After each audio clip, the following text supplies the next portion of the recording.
अमरावती लोकसभेची निवडणूक 26 एप्रिल रोजी होणार आहे, त्यामुळे प्रचाराला आता वेग आलेला आहे। खरं जर पाहिलं तर अमरावती लोकसभेमध्ये प्रहारकडून दिनेश बुब यांना उमेदवारी आमदार बच्चू कडू यांनी दिलेली आणि आमदार बच्चू कडू स्वतः मैदानात उतरलेले। आपल्यासोबत आमदार बच्चू कडू आहे। भाऊ, एक आदमी सब पे भारी अशी चर्चा सुरू आहे। आम्ही प्रचंड मेहनत घेत आहोत। आमचा कार्यकर्ता पण जीवाचं रान करतोय। मी सकाळी 6 वाजता उठतो, 3 वाजता झोपतोय। आतापर्यंत 34 सभा केल्या, 34च्या वर आमचं 100 ते 125 सभेचं टार्गेट आहे आणि लोकांचा प्रतिसाद आहे। आम्ही लोकांना समजून सांगतो का यावेळेस जात धर्म पंथ न विचारात घेता शेतकरी आणि शेतमजूर कामगार म्हणून आपण मत मारा।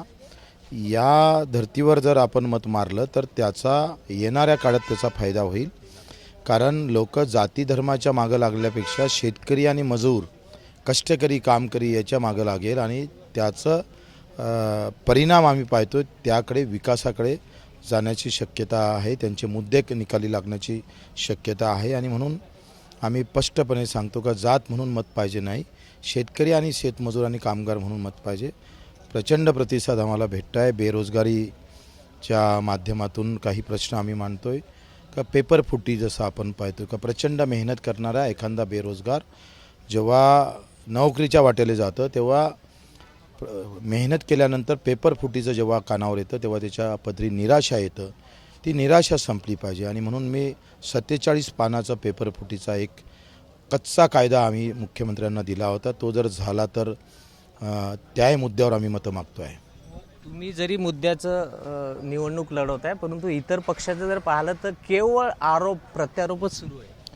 मला असं वाटतं का दोनही पक्ष काँग्रेस असू दे का भाजप असू दे हे सत्तेत राहिलेले पक्ष आहे आणि सत्तेमध्ये यांनी सामान्य लोकांसाठी काही फार मोठं उभं केलं असं काही चित्र नाही आहे। आज जर पाहिलं तर हॉस्पिटल रुग्णालय जर पाहिले तर तुम्हाला माहीत आहे किती वीक झालेले आहे, किती वाईट अवस्था त्या रुग्णालयामध्ये आहे। जिथं जिथं सामान्य गरीब माणूस जातं तिथं तिथं सगळी अवस्था प्रचंड वाईट आहे। इथं असणारी जिल्हा परिषद जर पाहिलं तर त्या शाळेचं चित्र जर पाहिलं तर लक्ष येतं का आम्ही राज्यकर्ते किती नाकारते झालेलो आहोत। म्हणजे गरीब आणि कष्टकरी शेतकऱ्यांसाठी शिक्षण व्यवस्थित राहिलं नाही, आरोग्याची सेवा व्यवस्थित राहिली नाही, भाव भेटत नाही, घरकुलाचा साधा प्रश्नसुद्धा सुटू शकला नाही।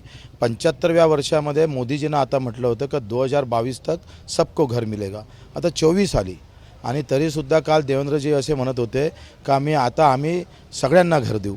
आता घरही देऊन 1.25 लाखाचं घर, आमच्या अध्यक्षाची खुर्ची 3 ते 4 लाखाची आणि श्रीमंताची खुर्ची 3 लाखाची असते आणि गरिबाचं घर 1.25 लाखाचं दिलं जातं। हे मोठं विटंबना आहे, हा मोठा अपमान आहे आणि हा अपमानाचा बदला सामान्य लोक घेतल्याशिवाय राहणार नाही। दिनेश बुबवर पण आरोप झाले, सकाळी 10 वाजता उठतात, नंतर 12 वाजता प्याला होते, असे गंभीर आरोप रवी राणांनी केले। मला वाटते आता ते हारल्यापोटी हे आरोप करत आहे। मी असं म्हणणार नाही का ते पेतच नाही म्हणून। त्यांच्या बऱ्याच चित्रपटामध्ये सुद्धा आपण जर पाहिलं तर आम्ही असा आरोप नाही लावत का नवनीतजी राणा त्यांनी ॲक्शन केली असेल दारू प्याची, पण ते दारू प्याची ॲक्शन चित्रपटामध्ये असल्यामुळं काय झालं का सामान्य लोकांवर प्रभाव पडला। कमसे कम काही गोष्टी सामाजिकदृष्ट्या नाही केल्या पाहिजे आणि तुम्ही दारू पिता म्हणून आरोप लावताय, तुम्ही तर ते जग जाहीर करून दाखवलं आहे चित्रपटामध्ये। असे खालच्या स्तराचे आरोप लावून काही त्याच्याबद्दलची आस्था कमी करण्याचा प्रकार आहे। आपणही थोडं मागं पलटून पाहिलं पाहिजे का आपण काय अवस्थेत होतं, कसं आहो हे पाहणं गरजेचं आहे। दिनेश बुब सारख्या सच्च्या कार्यकर्त्याला अशा प्रकारचे आरोप लावून ते रक्तदाते आहे हे नाही विसरलं, तुम्ही किती डाव रक्तदान केलं हे पण सांगता आलं पाहिजे असतं। आम्ही 115 वेळा रक्तदान केलं आहे, तुम्ही आम्हाला सांगितलं पाहिजे ना का आमच्या भूमिका रक्तदात्याची आहे, घेण्याची नाही आहे।